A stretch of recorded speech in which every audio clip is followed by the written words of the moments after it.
The Vox Markets Podcast with Justin Waite. Nothing in this podcast is intended as investment advice, and the people in this podcast may hold positions in the stocks they talk about. Do not buy anything based solely on a tip or recommendation. Please do your own research.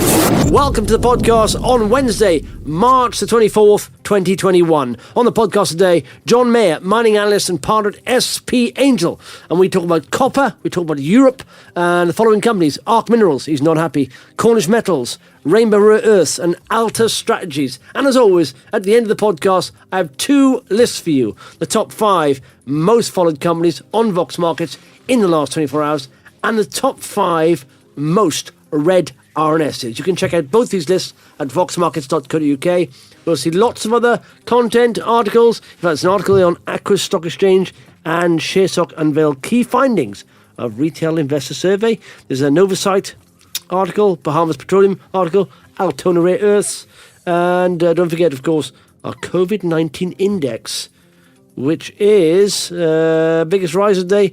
Novacyte Group at 2% to 740. Biggest faller, N4 Pharma, down 6.67% to 8.4 pence.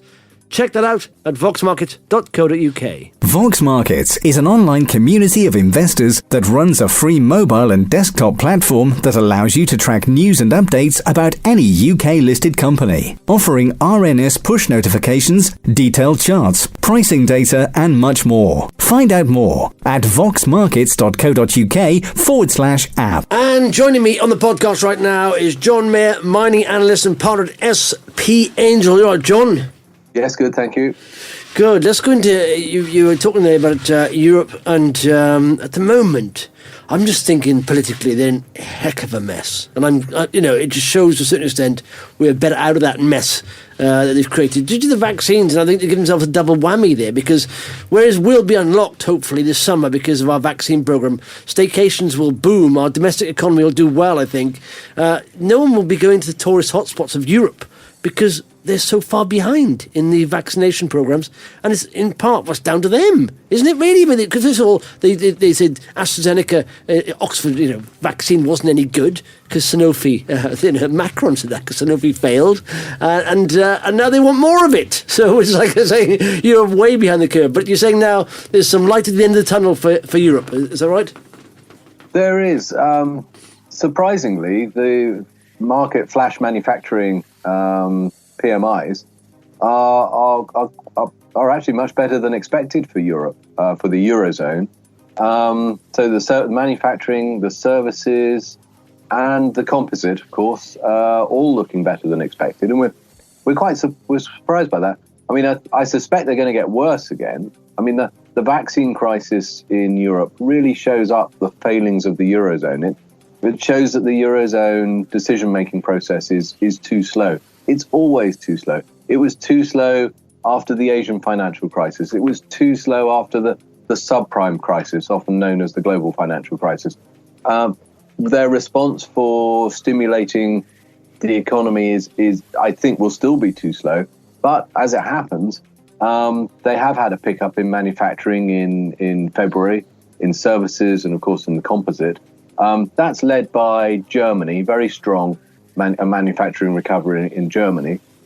They hadn't suffered quite so badly with COVID-19 as many of the other economies, and they've been very quick to pick up again. And so well done, Germany. A little bit of a pickup in France as well, surprising there, but well done, France. Of course, those are the two powerhouses leading economic growth in the European Union. And we also see, there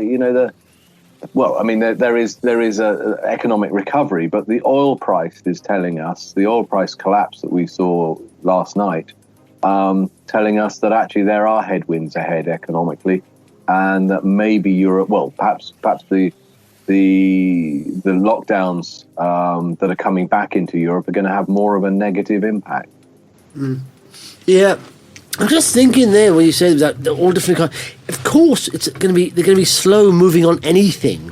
It's like having 27 people in a room trying to agree. First and foremost, you got France and Germany, powerhouses, different economies, different cultures, but then you've got other countries within that bloc, completely different sizes, completely different speeds of economy, different cultures. And if you look at our country, for example, there's even arguments about the disparity between the south and the north all the time. You imagine having 27 different countries, all different countries. Within those countries, you have those disparities as well. And you're trying to, bring all that together to create one big moving part block. It doesn't make sense, doesn't work. It's always going to be slow and bureaucratic. I mean, of course, it has some positives there, but they're never going to be as, fancy footage and free and jumping around like we can now, like I said, to move fast and react to something. I just genuinely think, that's the reason why I voted out. Nothing else. I just thought it's not a workable situation. We are different cultures, different speeds, different, economies. You can't play to your strengths when you have to be tied in to, 27, 28 other different countries, I just think it's fraught with faults. I know a lot of people think it'll fail anyway, but I'm sort of glad we're out. I don't know how you voted, but I'm just glad we're out, really. Well, in many respects, the Eurozone functions very well, and in fact, there's relatively little corruption in it, or shall we say wastage. But the problem is there is a lot of influence from big business in the Eurozone. And to my mind, it looks as if the French, and particularly President Macron, influenced the EU to get them to wait for a French vaccine that in fact never appeared because the Sanofi vaccines failed. They didn't pass the test. So, of course, then the Eurozone were at the back of the queue and in fact some months behind everybody else in booking their vaccines from the successful companies, the AstraZenecas and Pfizers of this world, and so that's very egg on face for these guys. It's like, do not be influenced by big business. Remember, the first instance I remember of it was when Dyson started complaining that the European Union were changing the rules on how hard a vacuum cleaner can suck. And of course, the power that those vacuum cleaners were using. Yeah. And that was clearly aimed at Dyson and trying to protect the business interests of other vacuum cleaner manufacturers, which are mainly based in Europe. Yeah. So unfortunately, the Eurozone or the European Union is particularly prone to this sort of lobbying. In fact, the Green Party have been incredibly effective. And I'm told by people who spend their lives reporting on stuff in the European Union, that in fact the Green Party was the most effective lobby group there, and we see that in the green policies that are coming through. I'm not saying there's anything wrong with those green policies. I'm just saying that there are these groups that are so phenomenally effective in their lobbying, and that's what pushes the Eurozone in certain directions. Yeah. So listen, John, we came on just before the pre-record, and let's talk about copper first, because it leads on to another story. But you're talking about, we sort of know this, but copper is going for a new high. You reckon, is it bullish outlook, the story there? Well, I thought I was the most bullish person in the copper market, but it turns out I'm not. It turns out the head of Trafigura's copper trading business, he's forecasting copper prices to go to $15,000 a ton. Now, he is a bit measured in it. He says it's going to be at some point over the next 10 years. And what he says is he sees demand as driving the market into a deep deficit. So that's where demand will significantly outstrip mine supply. And he says, the market's, quite rightly, the implication is the market won't be able to respond fast enough to meet the new demand from electric vehicles, from electric vehicle charging points, offshore wind farms, so many things require copper cabling, and you can't substitute that copper cabling really with anything else.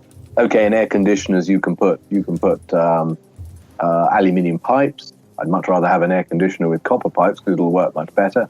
Okay, in housing you can buy houses where they put in plastic pipes, but I'd much rather have copper pipes in a house because copper has antiviral properties and is just good for piping water around houses. But I know lots of builders use these PVC plastic pipes these days. Hopefully they'll last as long as the copper ones.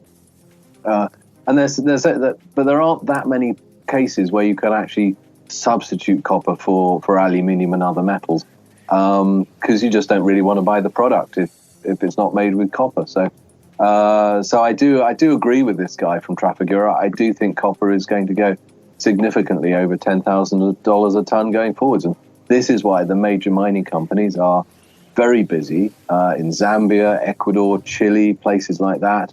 And we're going to see a whole raft of new, smaller, faster companies coming through with projects, I think, in the next few years. And these companies are coming to the London market. So I would advise lots of investors to keep their powder dry and wait for these new opportunities to come through. Mm-hmm. Yeah.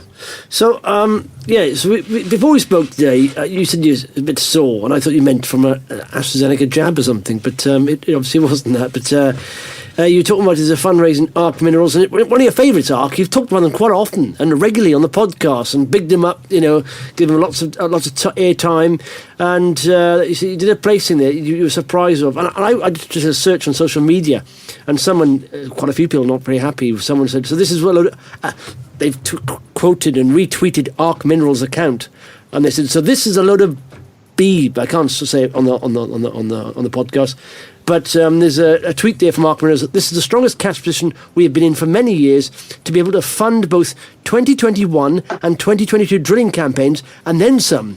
This is a great position, and I'm extremely pleased with the arrival of an institution. And that was on the 10th of March.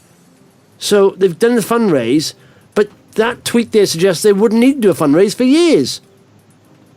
I was personally told by the CEO that they wouldn't need any more money for a couple of years. I noticed in this acquisition, in this statement, they talk about deeper mineralized systems in Zambia. Well, we know that they are more expensive to determine.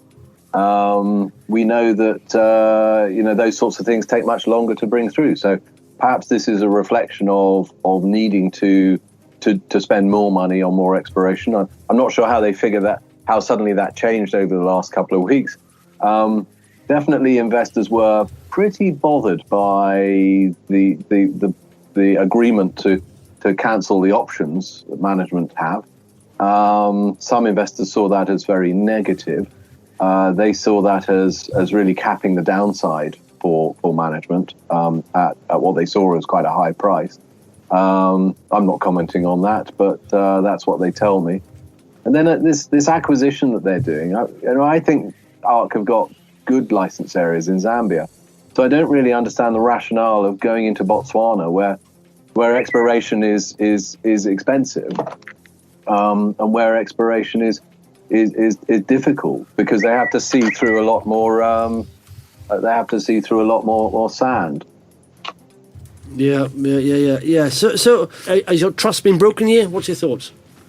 I'd rather not comment on that, Justin. Okay, well, I'm going to say it probably has. Because, no, you're a big fan. It's annoying. So, okay, that's ARC. I mean, of course, there's been a lot of people defending it for some reasons, but and they'll probably defend it for some reason. But, yeah, I mean, either it shows one of two things. Either a lack of foresight they had, because they realise they need more money, or they're just not telling the truth. So either one, it's not good, but, one's better than the other, I suppose.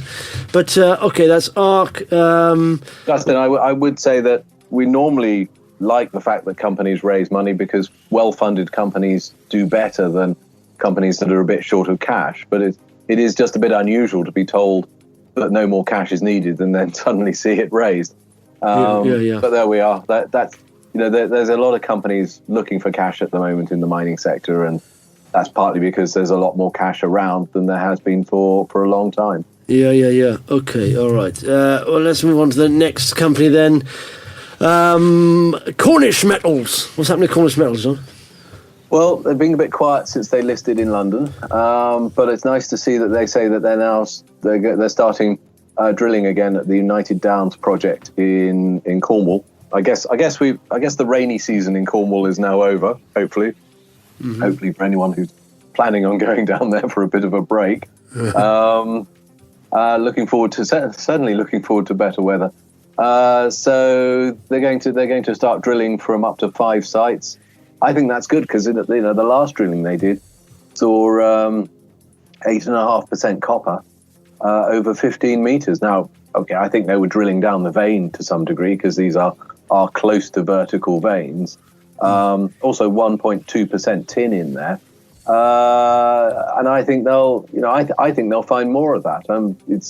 We've looked at the maps. We've looked at the proximity of other mining that's happened in the area, and I think they're going to find a decent amount of tin. So I bought shares in Cornish in the placing they did when they listed the stock in London. They had to do that placing to get stock into the London market, and I'm optimistic. It's a stock I've put away. I'm not thinking about taking any profit on it. Not that there is much profit yet. I think I'm very encouraged to see some results come through. Marvellous stuff. CUSN is ticker there, Cornish Metals. And third one, Rainbow Rare Earths, RBW. What's happening there? Well, again, on the back of what's driving copper and, electric vehicles and offshore wind farms and all of that, all this machinery requires permanent magnets, or at least, shall we say, it all works better with permanent magnets. And those magnets use a lot of neodymium and praseodymium. And so Rainbow are talking in their interim results about that to some degree. They're talking about the growth in demand for these metals. They talk about, they've managed to break even operationally at Gakara in Burundi, which is brilliant because they've been bringing in new equipment, new mining processes, and they're going to ramp that up and expand it, presumably over the next year or two. I think Gakara will become a very profitable mine. It still suffers a bit of a discount on what the Chinese, or shall we say the traders, pay for the rare earth concentrates that they produce. But I think as they get to certain production levels, they can break out of those discounted contracts and actually get much more of the profit back for themselves. Of course, the real icing on the cake is this Palabora project, which looks really good. I mean, the rare earth mineralization is in chemical form of that project. Should be very much easier to process. I think they'll actually be able to process all the way through to a much higher value product. So really excited about that. And I think, I think at some point in time, Rainbow's going to be worth an awful lot more than it is now. So even though the shares have gone up, I see this as a stock that was so far undervalued a while ago. And let's face it, when it was undervalued, it didn't have this Palabora project in there either. It was already a good business, and Palabora is a bit of a game changer. So I see Rainbow has the potential to become one of the world's big rare earth producers in future years. So it's not necessarily all going to be plain sailing. I mean, the Chinese are forever trying to undercut any new entrant into the market, but I still think Rainbow surely must be one of the favoured rare earth producers going forwards, and it wouldn't surprise me if some US fund came in to back the company. Maybe the United States Exim Bank, which have offered to finance Blue Jay mining up in Greenland. Maybe they'll come in and offer offer low cost finance to Rainbow Rare Earth for their expansion projects as well. Yeah. Well, do you know what? It bagged in 5 months from October last year, from 4 pence to 20 pence. When is this? But it's come back a bit. It's back at 15 pence now. But that's good performance there, isn't it? Well, like everything, there's always an opportunity to trade. But I do think there'll be moments in time when this thing gaps upwards. So we're going to, we've got to run some more valuation models on this before we're sure of what the valuation is going to be. But I suspect we're going to see significantly greater value than the 75 million market cap that they have already. Mm-hmm. Yeah. Marvellous stuff. John, thanks for that. Anything else? Altus Strategies. They intersected some more gold at Tabakorole in southern Mali. 2 grams a ton over 16 meters, 5.8 grams a ton over 6 meters. There's a nice intersection. So I think Altus continues to add value, and it's nice because this is a company that had a very slow start when it listed about 3-4 years ago. But now it's doing very well, and I'm pleased to see that come through because it's a good management team, solid people, and it's all coming right for them. Mm-hmm. Marvellous stuff. John, thanks for that, fella, and I'll let you get on. I'm sure you got some phone calls to make, and we'll speak to you next weeky. Thank you, Justin. Okay, it's time for the top 5 most followed companies on Vox Markets in the last 24 hours. They are at 5. What is it? BBC, that's Bahamas Petroleum, down 5.4% to 0.475. At 4, Dev Clever Holdings, down 3.85% to 37.50. At 3, KR1, down 3.6% to 2.15. At 2, Codal Minerals, up 4% to 0.138. And at 1, Shield Therapeutics, that's a non-mover, 34 pence. Okay, it's time for the top 5 most read RNSs. They are as follows.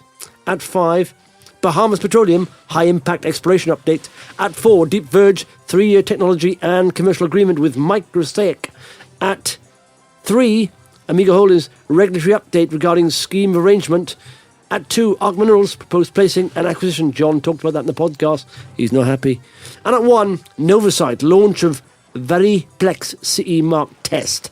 That's it for the podcast. Thanks for listening. Muchos appreciate. The Vox Markets Podcast with Justin Waite. Nothing in this podcast is intended as investment advice, and the people in this podcast may hold positions in the stocks they talk about. Do not buy anything based solely on a tip or recommendation. Please do your own research.